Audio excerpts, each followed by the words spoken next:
Bonsoir et bienvenue dans la série Les Bâtisseurs de l'Ombre, une production 100% indépendante réalisée par l'agence d'information Citizen Light. Ce soir, nous allons parler d'un sujet sensible, un sujet douloureux, dont malheureusement personne ne parle. Ils sont tous complices, police, médias, justice et politique. Nous allons parler des placements abusifs au sein de l'ASE, l'aide sociale à l'enfance, anciennement appelée la DAS. Pour parler de ce sujet, nous avons la chance d'accueillir un père protecteur et une mère protectrice, courageux et courageuse. Tout d'abord, bonsoir Zia, excuse-moi. Bonsoir. Merci à vous d'être présent avec nous. Merci de prendre ce temps pour venir témoigner sur ce que vous vivez depuis plus de 13 ans et ce combat que vous menez pour retrouver vos enfants. Nous avons la chance aussi ce soir d'avoir Inda. Bonsoir. Bonsoir.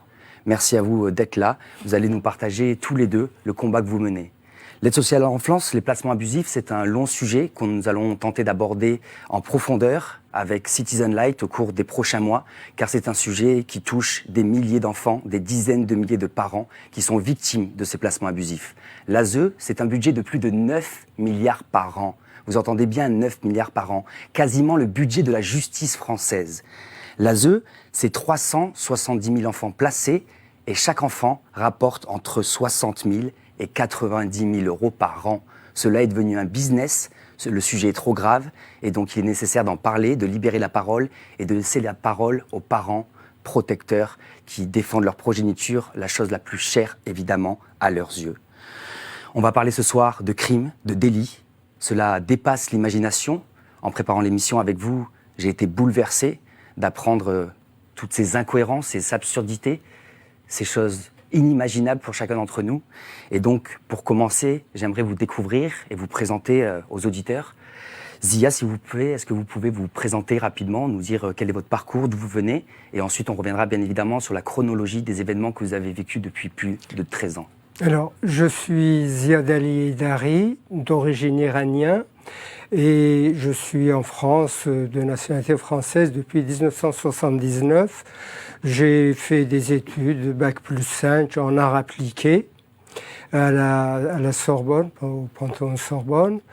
Et puis, le sujet dont je voudrais parler, c'est les placements de mes deux garçons, de 1 et de 3 ans en 2011, en juin 2011, dans le cadre d'un divorce non consenti.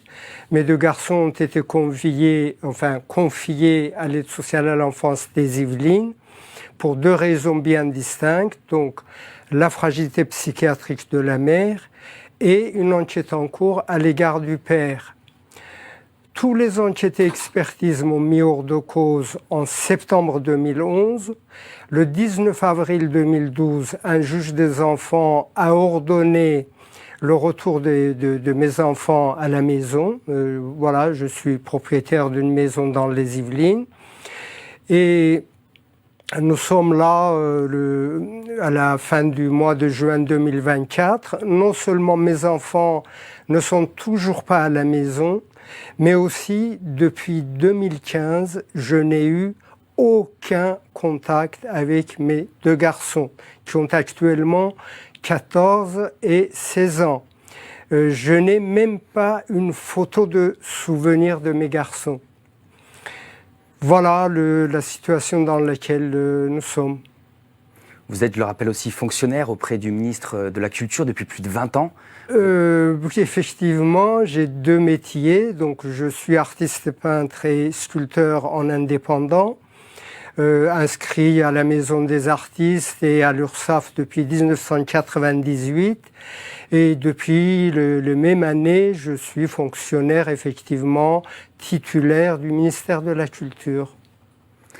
Voilà. On va découvrir encore plus en détail ce que vous avez vécu. Ça dépasse l'imagination parce que vous avez une vie tout à fait classique. Vous êtes quelqu'un de stable, qui avait une stabilité financière. Vous êtes propriétaire, vous avez deux activités, vous avez des passions à côté. Vous n'avez rien dans votre dossier qui permet de justifier ce que vous vivez depuis 13 ans. Vous avez constitué un dossier de plus de 12 000 pages avec des dizaines d'heures d'enregistrement, d'audience, de rencontres avec des institutions. C'est un dossier glaçant qui devrait faire la une de tous les médias. On va évidemment encore rentrer en profondeur. Effectivement, Effectivement, pendant que je ne voyais pas mes enfants, j'ai été professeur de dessin-peinture pendant 25 ans. Donc, les périodes pendant lesquelles je ne voyais pas mes propres enfants, j'avais des enfants de 3 ans à des adultes de 90 ans. Dans des groupes séparés, j'avais jusqu'à 80 élèves par semaine dans une école que j'avais créée avec statut, Association Loi 1901. Et j'avais tous les clés de toutes les salles municipales dans lesquelles je organisais des expositions, dans lesquelles j'accueillais mes élèves. Voilà. Et pendant ce temps-là, je ne voyais pas mes enfants. Alors, pourquoi je ne voyais pas mes enfants? Il y a bien des raisons évoquées.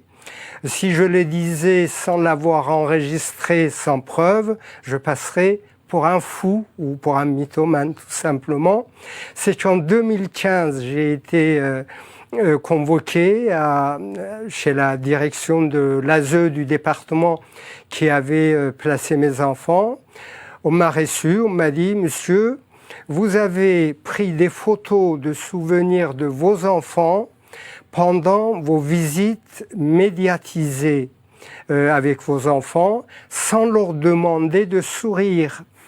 Donc, ce qui pourrait être, selon eux, préjudiciable à l'image des services de l'ASE. » Donc, c'est une vidéo qui est sur ma chaîne YouTube, que j'ai enregistrée, que j'ai publiée sur ma chaîne YouTube, donc Ziad Ali, pour laquelle j'ai été jugé. J'ai été jugé pour l'ensemble de mes enregistrements et mes publications, aussi bien celles des audiences des juges des affaires familiales, des juges des enfants et mes entretiens avec l'ASE.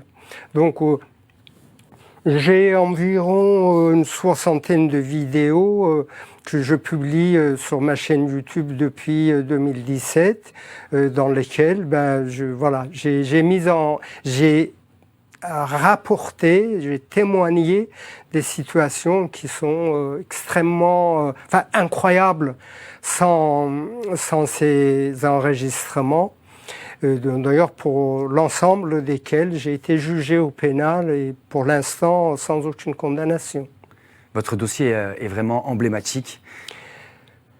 Effectivement, il y a beaucoup de parents, il y a 380 000 enfants placés en 2024 d'après mes renseignements en France, dont la moitié est estimée être placée abusivement selon la Cour des comptes. Donc 380 divisé par 2, ce sont des placements abusifs.